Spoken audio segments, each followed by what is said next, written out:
안녕하세요. 마리의 서재의 마리입니다. 행복한 삶을 위해 힐링 도서 소개합니다.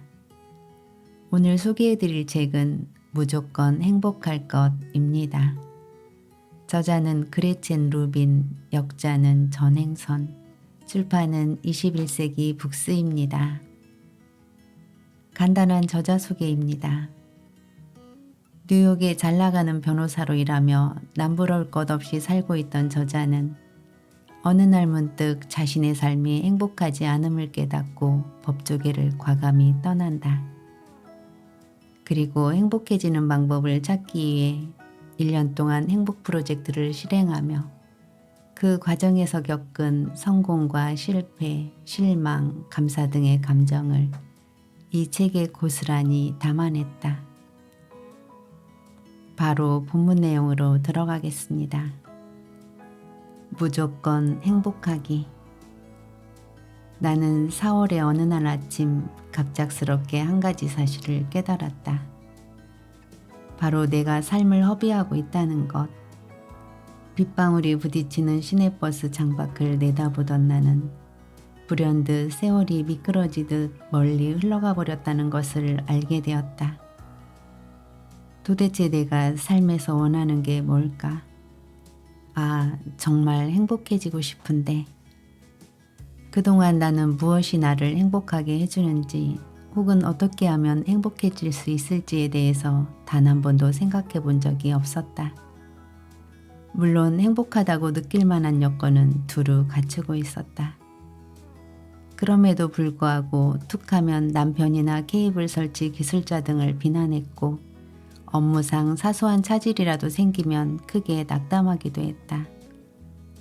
오랜 친구들에게 소홀해지거나 쉽게 화를 냈으며 갑작스러운 슬픔, 불안감, 무기력감, 걷잡을 수 없는 죄책감 등을 느끼기도 했다.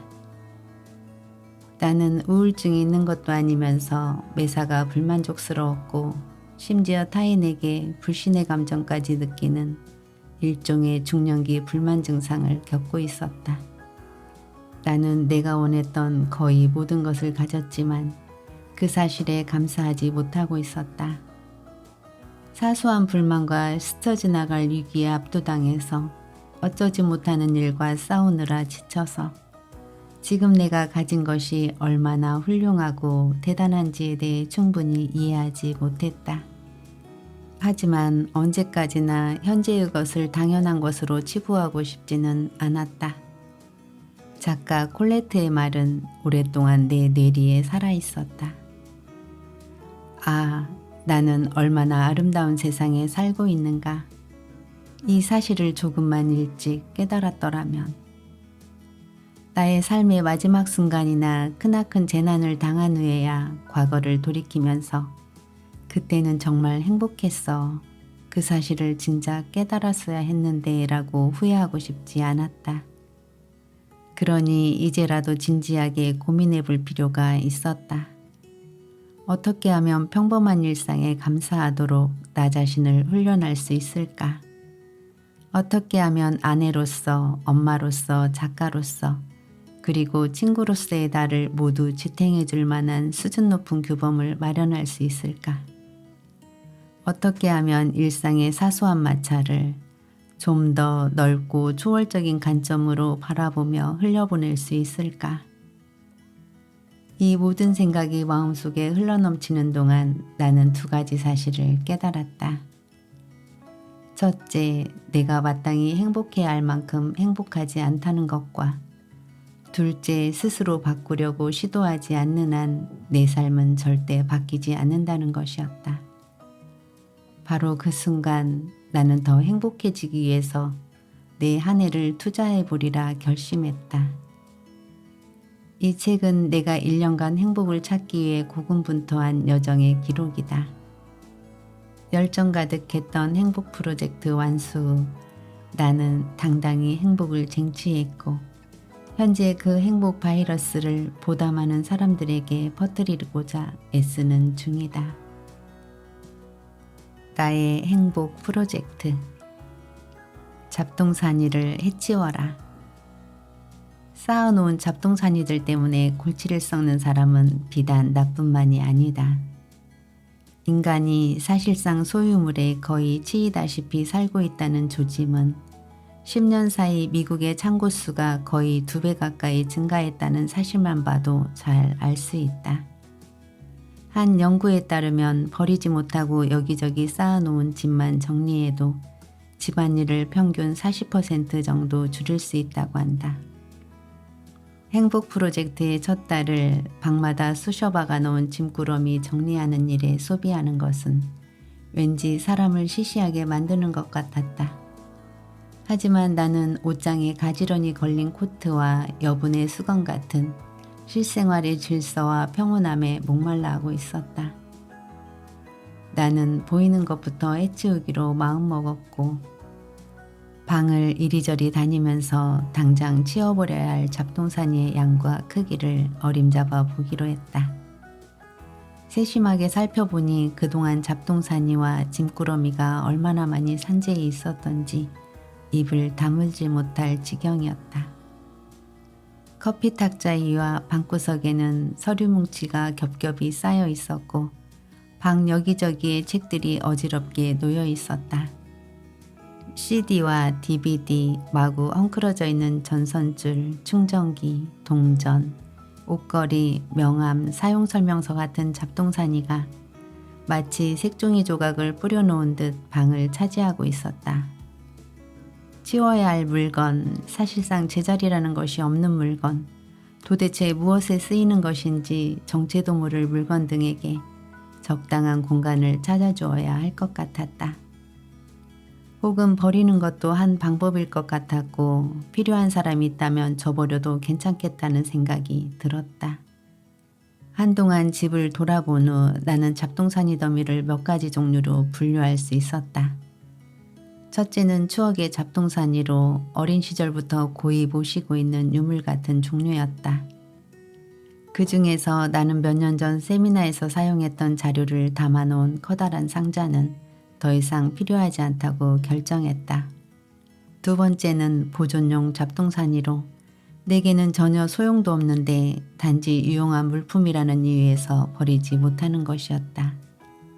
도대체 23개나 되는 화원용 꽃병을 내가 왜 쌓아두고 있는 것일까? 세 번째는 나 같으면 절대 집에 들이지도 않을 물건이지만 아무 필요도 없으면서 단지 싸다는 이유만으로 바겐세일에서 사 모으는 종류가 있었다. 나 역시도 선물로 받은 것, 물려받은 것, 또 남이 사용하지 않는다고 그냥 주었으나 나도 전혀 사용할 일이 없는 물건 등 공짜 물건 더미에 둘러싸여 고생하고 있었다. 공짜 물품 꾸러미 속에 정말 필요한 것은 거의 없었다. 그 다음에는 구닥다리 잡동사니, 즉 정이 들어서 못 버렸지만 불필요한 물건이었다. 볼 때마다 불쾌해지는 것들도 있었는데 일명 회한의 잡동사니로 솔직히 내가 잘못 구입한 물건들이었다. 하지만 나는 그것들이 옷장 속이나 선반 위에서 그 유통기한을 넘겨버렸다는 생각이 들 때까지 버리지 못하고 껴안고 있었다. 구입해서 딱 한 번 사용한 가방도 그랬고 실용성이라고는 전혀 없는 흰색 바지도 마찬가지였다. 모든 상황을 평가해 본 후 나는 집안에 쌓여 골마 터지고 있는 잡동사니의 심장부인 옷장으로 가장 먼저 쳐들어갔다. 나는 버릴 것을 담을 봉투 하나와 다른 사람에게 줄 옷가지를 담을 가방 하나를 챙겨놓고 일을 시작했다. 가장 먼저 더 이상 입어서는 안 될 품목을 골라냈다. 일단 가볍게 정리를 끝내고 나서 나는 다시 한번 꼼꼼하게 살펴보았다. 완전히 끝마쳤을 때는 4개의 가방이 꽉 차 있었고 옷장 뒤편에는 너른 공터가 펼쳐져 있었다. 이제 기력이 고갈된 듯한 느낌이 들지 않았다. 오히려 날아갈 듯 홀가분했다. 이제 더는 과거의 실수와 마주치지 않아도 된다. 이제 더는 흰 셔츠를 찾겠다고 조바심을 내며 옷장을 뒤지지 않아도 된다. 몇 군데를 정리하고 나니 치우는 일에 점점 신이 났다.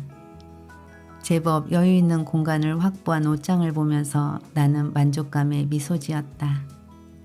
치워놓고 보니 무척 넓었다. 이제 더는 죄책감을 느끼지 않아도 됐다.